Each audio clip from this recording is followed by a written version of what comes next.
Bienvenue. Aujourd'hui, on va décortiquer une question que, franchement, tout le monde s'est déjà posée, mais pourquoi c'est si difficile de changer? Pourquoi est-ce que les fameuses bonnes résolutions du nouvel an, elles finissent souvent aux oubliettes? Pourquoi on retombe sans cesse dans nos vieilles habitudes, même quand on a une envie folle d'un nouveau départ? Alors, la première chose à bien comprendre, et c'est peut-être le plus surprenant, c'est que la raison, ce n'est pas un manque de volonté. Non, la réponse est bien plus profonde et elle est fascinante. Elle se trouve dans la biologie même de notre cerveau. Pour bien saisir le truc, il faut imaginer notre cerveau comme une sorte de forteresse. Une forteresse super bien conçue, pas pour nous embêter, mais pour nous protéger. Et sa mission numéro 1, c'est de résister à tout ce qui est nouveau, y compris le changement. Et attention, ce n'est pas un défaut de fabrication. Notre cerveau est programmé pour une chose, économiser de l'énergie et maintenir un état stable, un état familier. C'est un pur mécanisme de survie. Pour lui, ce qui est connu est sûr. Ce qui est nouveau est potentiellement dangereux. Et surtout, ça coûte une énergie folle. Ce mécanisme porte un nom un peu savant, l'homéostasie psychologique. En gros, c'est la tendance inconsciente de notre cerveau à s'accrocher à ce qu'il connaît, nos habitudes, notre environnement, même l'image qu'on a de nous-mêmes. Le point crucial, c'est que le cerveau ne cherche pas l'état parfait, mais l'état familier. Il préférera toujours une situation bof, méconnue, à une situation potentiellement géniale, mais inconnue. Et tout ça, c'est une histoire de coût énergétique. Une vieille habitude, c'est comme une autoroute neuronale bien lisse, gérée en pilote automatique. Ça consomme presque rien. Par contre, créer une nouvelle habitude, ça demande de faire bosser notre cortex préfrontal, notre centre de contrôle. Et ça, c'est comme un sentier de montagne escarpé. C'est exigeant, c'est fatigant, et pour le cerveau, c'est un gouffre à énergie. Le deuxième mur de défense de la forteresse, c'est ce qu'on appelle la dissonance cognitive. Vous savez, c'est ce sentiment désagréable quand nos actions ne collent pas avec nos valeurs. Par exemple, on sait que le sport c'est bien, mais on ne bouge pas du canapé. Pour calmer ce malaise, le plus simple pour le cerveau, ce n'est pas de nous faire changer d'action, non, c'est de nous faire changer de croyance. On va se dire, bof, j'ai pas le temps en ce moment, ou le repos c'est important aussi.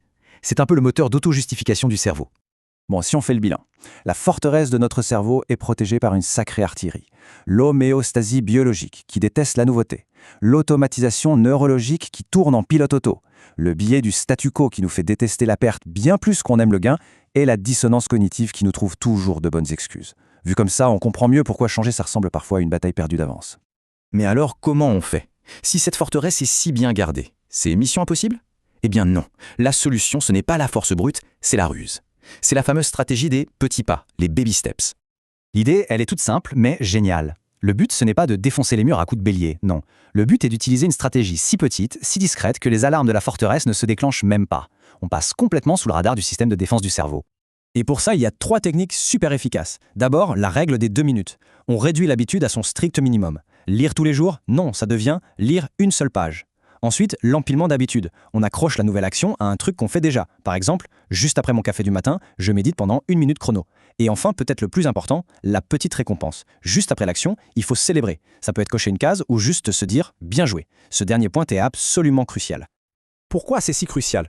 Parce que ces mini-victoires ne sont pas juste symboliques. Elles provoquent de vrais changements chimiques dans notre cerveau. Et c'est là que la magie opère.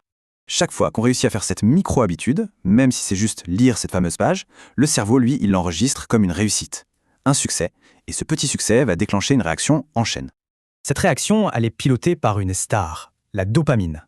On l'appelle souvent l'hormone du plaisir, mais son vrai job, c'est surtout la motivation et le renforcement. La dopamine, elle envoie un message très simple au cerveau. « Hé, ce que tu viens de faire, c'était bien, refais-le !» Et ça crée ce qu'on appelle une boucle de rétroaction positive.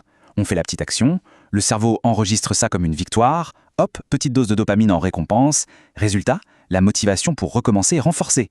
Et petit à petit, ce qui était une corvée se transforme en une véritable envie. C'est cette boucle, répétée encore et encore, jour après jour, qui est la véritable clé du changement durable. Parce que l'effet de cette toute petite action est cumulatif. Il est même exponentiel. Pour bien comprendre, posons-nous une question. Imaginons qu'on arrive à s'améliorer de seulement 1% chaque jour, un tout petit pourcent. Que se passe-t-il au bout de 180 jours, c'est-à-dire environ 6 mois? Eh bien, le résultat, il est juste bluffant. Au bout de 180 jours, on n'est pas 180% meilleur. Non, on est devenu environ 6 fois meilleur. C'est la magie des intérêts composés, mais appliquée à nous-mêmes. Le mécanisme biologique qui se cache derrière ça s'appelle la neuroplasticité. En clair, des actions petites mais constantes finissent par recabler physiquement notre cerveau. De nouvelles autoroutes neuronales se créent et se renforcent pendant que les vieux sentiers s'effacent. On change littéralement la structure de notre cerveau.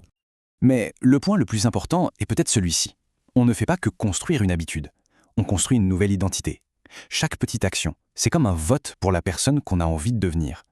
Lire une seule page ne fait pas de nous un grand lecteur du jour au lendemain. mais ça confirme notre identité de personne qui lit, et ça change tout. Finalement, cette approche nous apprend quelque chose de fondamental. Le véritable changement, ce n'est pas de gagner une guerre contre soi-même, c'est d'apprendre à jouer en équipe avec sa propre nature, à comprendre comment notre cerveau fonctionne pour avancer avec lui, main dans la main, vers une meilleure version de nous-mêmes. Il ne s'agit pas de forcer, mais de collaborer.